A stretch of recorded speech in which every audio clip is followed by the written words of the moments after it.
Hello students, my name is Gaurav Bansal, teacher for Indian Economy at GS Core. Today we are going to start a very interesting discussion how to use previous year questions. We call it approach to mains. Here we are trying to pick up the previous year question and we will try to understand on which theme, which topic this question is exactly there. Basically, how do they prepare a question from the syllabus? We will try to reverse this process. We will try to reverse engineer it. And then we will try to identify on that theme today what is there in news or how is that theme relevant today and what are other probable questions for that apart from discussing that PYQ very briefly. So let us start with our discussion. Today, the first theme that we are picking up for this purpose is cropping system and pattern. And in this theme, basically, this is the PYQ that we are talking about. So I've picked up two previous year questions for it. So let's say there is a previous year question in year 2021. What are the present challenges before crop diversification? How do emerging technologies provide opportunity for crop diversification? Okay. So the question's essence is on crop diversification. And then basically it goes into another dimension that how modern technology can help you towards that. But what is the underlying theme? Okay. But before we go into that theme, let us look at a very similar question from the same theme. Next question was asked in 2020, what are the major factors responsible for making wheat rice system a success? In spite of this success, how this system has become a bane in India. So if you look at this question, there is a good continuation in this question. What they asked in 2020 is exactly what they continued in 2021. Now, when you look at the second question, it is talking about the present cropping pattern, whereas the above question, the question in 2021, that is talking about changing the cropping pattern. Basically, both the questions are on cropping pattern. So, what we try to understand from this question is that the cropping pattern is a topic in your syllabus, and for that topic, first you need to understand what is India's cropping pattern. Okay, that is how you start with. What is India's cropping pattern?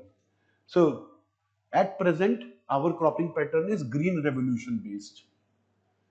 So you need to understand what is the cropping pattern developed by green revolution, why it was successful, that is also a part of it, why we are continuing it even today. Of course, the what part is also important. Okay, what are the features of the green revolution based system? What are the crops? So this why and what of green revolution you have to understand. Then you also need to understand that at present, what is the cropping pattern? How much of which crop we grow and in which area? And we will understand that we are dominated by wheat and rice majorly. And this is exactly what the second question did ask here. What are the major factors responsible for making wheat rice system a success? Now let's get back to the discussion here. So in the concept, when you are preparing the topic of cropping pattern, not only you have to know what is the present cropping pattern, you also have to know why that cropping pattern is adopted, why Indian farmers grow a particular crop, what are the incentives to farmer. Okay, then you understand the current pattern, then you have to understand what are the challenges with the existing pattern, what are the major advantages of it, what are major contribution of it, and what are the major challenges of it. So that also you have to understand. So let us start from point number one again. You have topic of cropping pattern. So not only you will study the cropping pattern, ideally a student should also try to understand the cropping pattern that we have today, why that cropping pattern particularly is adopted. Is there any past policy, past scheme, past government initiative? So in this case, it is green revolution. Then you have to know what specific advantages farmer get when they grow this crop. Okay. So this is the first part where you understand the cropping pattern. Then you do its analysis. In the analysis part, you talk about what are its positive impact on India, then what are its negative impact on India, and then ultimately you talk about what are the alternatives. So this is the broader theme into which you will see question very regularly. It's a reoccurring theme. Every year they are not asking you which crop where, But a very similar question from this theme they might ask you. A different dimension maybe, or a different perspective maybe, but underlying logic will remain the same. Okay, so eventually, what is the solution? The alternative is that we go for crop diversification. That rice and wheat, that is good, but we need to move beyond that. We need to grow other crops as well. So while cropping pattern is given in syllabus, but crop diversification is not given. However, you can see there is a direct link between them. There is a direct progression if you try to understand the theme. And that is specifically how you need to understand the syllabus and certain underlying themes there. So you need to develop those themes. Once you develop those themes, question can be asked in any perspective, any dimension. You will not get stuck because you have prepared with a proper process in your mind. You are not studying anything randomly or in isolation. That's why preparing, when you understand the themes, when you understand the concepts, the pattern, okay, that is going to be very helpful. So here, this is the overall theme where you start with the cropping pattern. Eventually, you also cover green revolution within it. You also have to cover the MSP. You also have to cover the government policies within it, by the way. That how come MSP has a impact on the cropping pattern. So there might be various syllabus topics which you have to study in context of that theme. That is why you need to understand the themes or certain concepts, because syllabus topics might look different, that as if cropping pattern is a different topic, MSP is a different topic, fertilizer subsidy is a different topic, but these are all very much interlinked. When you try to study in this thematic manner, you will learn to integrate, you will learn to interlink those topics of the syllabus. Now let's move ahead and discuss those questions that we showed you. Now, what are the present technologies before crop diversification? Present challenges, my bad. What are the present challenges before crop diversification? How do emerging technology provide opportunity for crop diversification? So let us very briefly talk about it. So when you are talking about the challenges for crop diversification, first you have to talk about that at present biggest challenge is that majority of farmer want to grow wheat and rice. Okay, so that is something that you have to start with. That at present, we do not have a very diversified system because our system is dominated by two particular crops. Then you also have to very briefly talk about that these crops are also very popular because there are more incentives to farmer. You do not have to go in more details because this is not a question on wheat and rice, but that much you have to cover.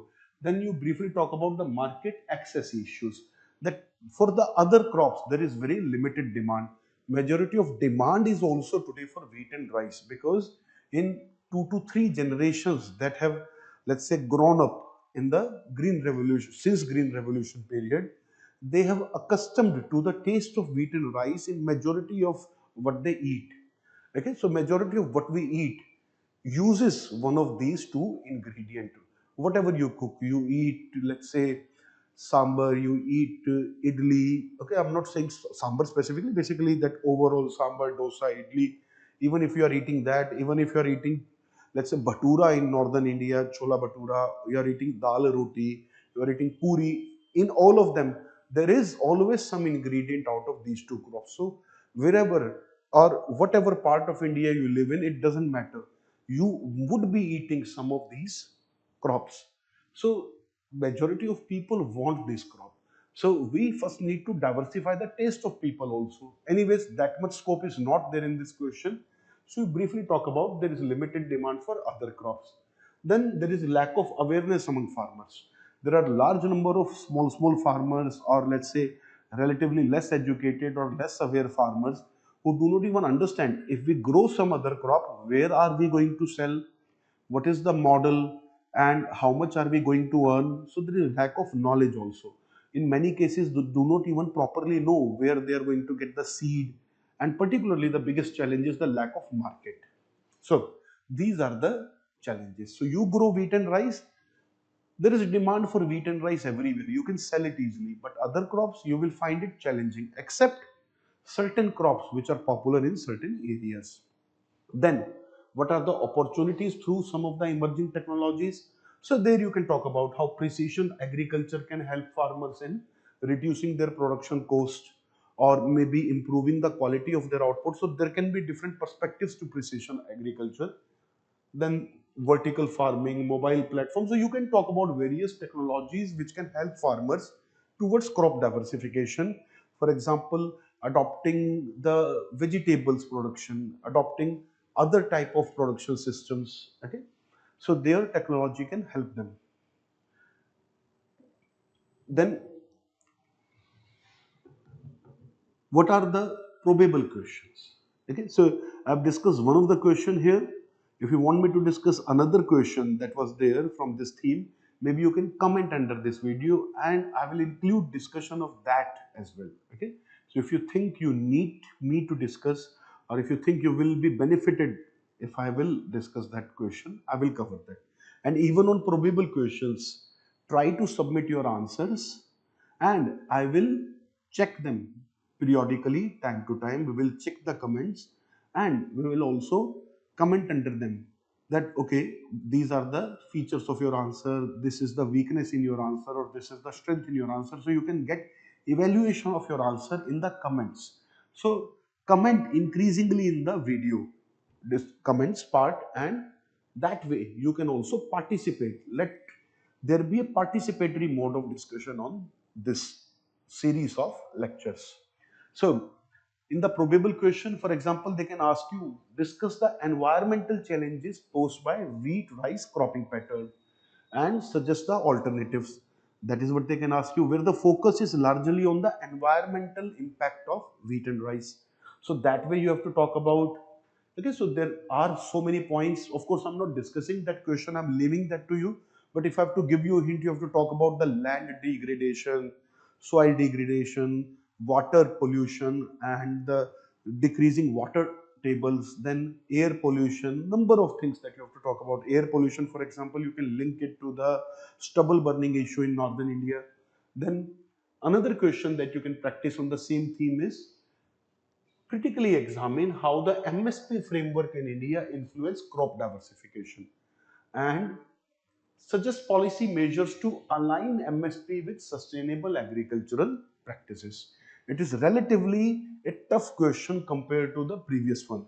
I would like you to develop answer to it and comment it in the video. We will see those and I will personally reply under those comments.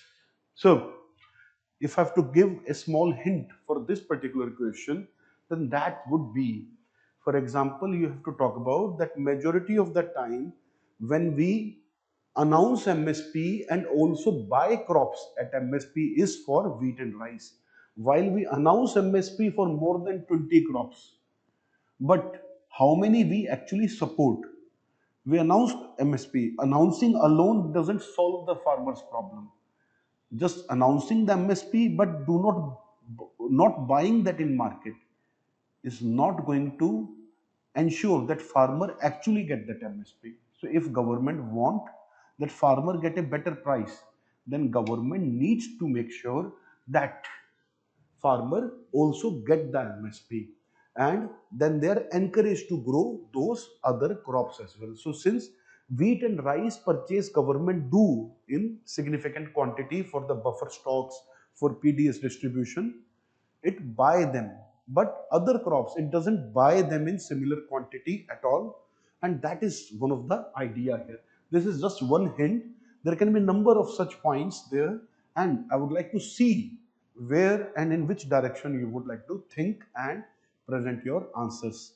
So I hope this discussion has been helpful and you have been able to understand how to use PYQ in your preparation and how to integrate them in your, let's say, study plan. Okay, so you read PYQ, but just do not try to answer it immediately.